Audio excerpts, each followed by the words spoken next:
Welcome to JP life line. இன்றைக்கி நம்ம பார்க்க போகிறது டுடே லன்ச் மெனு தான் பார்க்க போகிறோம். இன்றைக்கி எங்கள் வீட்டில் என்ன லன்ச் மெனு, சிம்பிளான ஒரு லன்ச் மெனு தான் இன்றைக்கி பார்க்க போகிறோம். பச்சைப்பயிறு எடுத்துக்கிட்டேன், ஏன்னா இது பச்சைப்பயிறு கடையல். வீடியோ ஃபாஸ்ட்டாக தான் போகும்.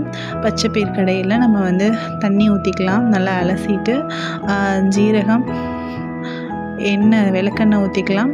மஞ்சத்தூள் போட்டிருக்கேன். அப்புறம் பார்த்திங்கன்னா பெருங்காயத்தூள், பூண்டு, 2 பல் பூண்டு, இதெல்லாம் நம்ம சேர்த்து 5 விசில் விட்டு நம்ம எடுத்துக்கலாம். ஓகேங்களா? அதோட நான் வெங்காயம், தக்காளி ஆட் பண்ணியிருக்கேன். காரத்துக்கு பச்சை மிளகாய் ஆட் பண்ணிக்கோங்க. உப்பு சேர்த்துக்கிட்டு ஒரு 5 விசில் மட்டும் நம்ம வச்சு கடைஞ்சி எடுத்துட்டோம்னா நமக்கு கடையில் ரெடி ஆயிரும். இப்போ நான் விசில் வச்சுட்டேன். கேரட்டு, பீட்ரூட்டையும் நான் சீவி அதில் நான் சோம்புத்தூள், உப்பு போட்டு பரட்டிக்கிறேன். சோம்புத்தூள் போட்டிங்கன்னா பார்த்திங்கன்னா பொரியல் ரொம்ப நல்லாயிருக்கும். நீங்கள் வீட்டில் இன்னொருக்கா ட்ரை பண்ணி பாருங்கள். பொரியல் செய்யலை, கண்டிப்பாக நல்லாயிருக்கும். நம்ம ஒரு கடாயில் எண்ணெய் ஊற்றி கடுகு, பச்சை மிளகாய், வெங்காயம் போட்டு பொன்னரமாக வறுக்கிற வரைக்கும் வறுத்துக்கலாம். அப்புறம் நம்ம துருவி வச்ச பீட்ரூட்டை நம்ம அதில் சேர்த்துக்கலாம். சேர்த்து அதையும் நம்ம பரட்டி, தண்ணி இதில் நீங்கள் ஊற்றக்கூடாது. ஏன்னா தண்ணி ஊற்றினீங்கன்னா உங்களுக்கு கலர் மாறிடும், டேஸ்ட்டும் மாறிடும். நாம் அப்பப்போ நம்ம கிண்டையில் தண்ணி தெளித்து விட்டு கிண்டிக்கலாம். உருளைக்கிழங்கு கட் பண்ணி வச்சு வேக வச்சு எடுத்துக்கலாம். அதுவும் ஒரு பக்கெட்டு நம்ம இன்னொரு அடுப்பில் வச்சு வேக வச்சிடலாம். இதில் பார்த்திங்கன்னா நமக்கு பருப்பு ரெடி ஆயிடுச்சு. இப்போ நம்ம இதை நல்லா மசிச்சு விட்டு ஒரு ஏனத்துக்கு மாற்றிடலாம்.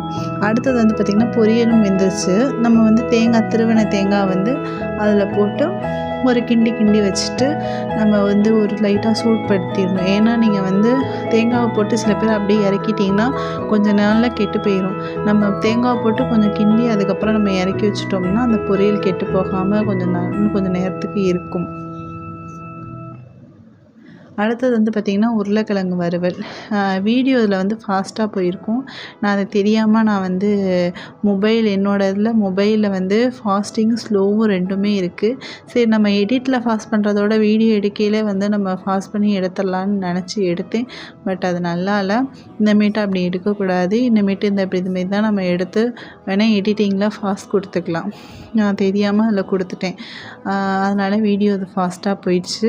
ஏன்னா இதை விட்டால் நான் மறுபடியும் வீடியோ எடுக்க முடியாதுன்றனால நான் அதை ஆட் பண்ணிட்டேன். இப்போ இந்த உருளைக்கிழங்கு நான் பொடி பொடியாக கட் பண்ணி ஒரு பவுலுக்கு மாற்றிடுறேன்.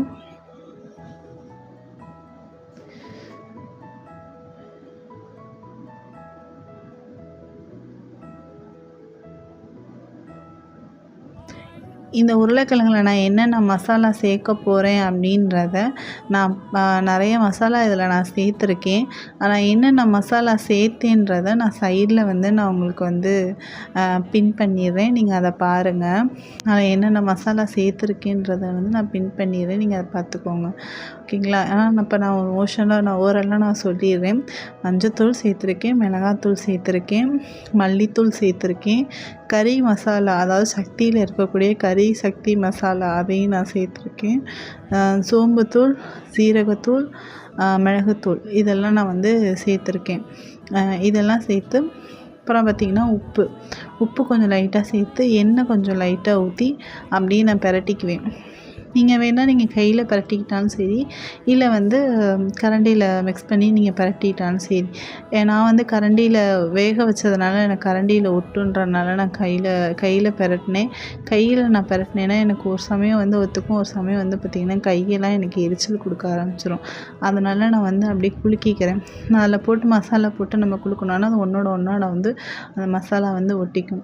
அப்புறம் பார்த்திங்கன்னா ஒரு பேனில் நம்ம உருட்டி கொஞ்சம் நேரம் ஊற வச்சுருங்க. ஒரு 5 நிமிட்ஸ் ஊற வச்சுட்டிங்கன்னா மசாலா அதில் உருளைக்கிழங்கு நல்லா சாந்துடும். சார்ந்ததுக்கப்புறம் நம்ம ஃப்ரை பண்ணால் நல்லாயிருக்கும். லைட்டாக நான் எண்ணெய் ஊற்றிருக்கேன். 2 ஸ்பூன் எண்ணெய் ஊற்றி இதை நான் ஊற வச்சுருந்த இதையும் நம்ம இதில் உருளைக்கிழங்கை இந்த பேனில் சேர்த்தாச்சு எண்ணெயில். ரெண்டாவது என்னென்னா தக்காளியை லைட்டாக புழிஞ்சு விட்டு நீங்கள் அதை ஊற வச்சிங்கன்னா அந்த உருளைக்கிழங்கு டேஸ்ட்டு பார்த்திங்கன்னா இன்னும் இம்ப்ரூவாக நல்லா டேஸ்ட்டாக கொடுக்கும். உங்களுக்கு பார்த்திங்கன்னா இன்னும் நல்லா டேஸ்ட் நல்லாயிருக்கும். ஆனால் நான் அதில் தக்காளி புழிஞ்சு விட்டு நான் சேர்க்கலை. பட் சேர்த்தா இன்னும் நல்லா வறுவல் இன்னும் சூப்பராக இருக்கும். இதை நம்ம மூடி வச்சு கொஞ்சம் கொஞ்சமாக அப்படியே சுருள நம்ம வறுத்துக்கலாம்.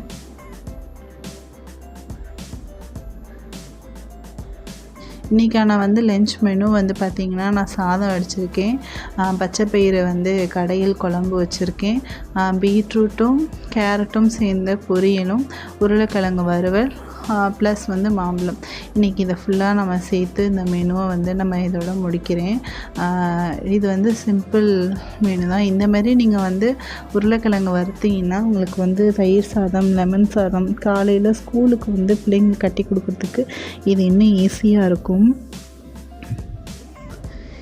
இதான் நான் வந்து கேப்சர் பண்ண வீடியோ. இந்த வீடியோ ஃபுல்லாக பார்த்த வரைக்கும் ரொம்ப நன்றி. பார்த்தவங்களுக்கு ரொம்ப தேங்க்ஸ். நெக்ஸ்ட் வீடியோவில் நல்ல வீடியோவை பார்க்கலாம். பாய்.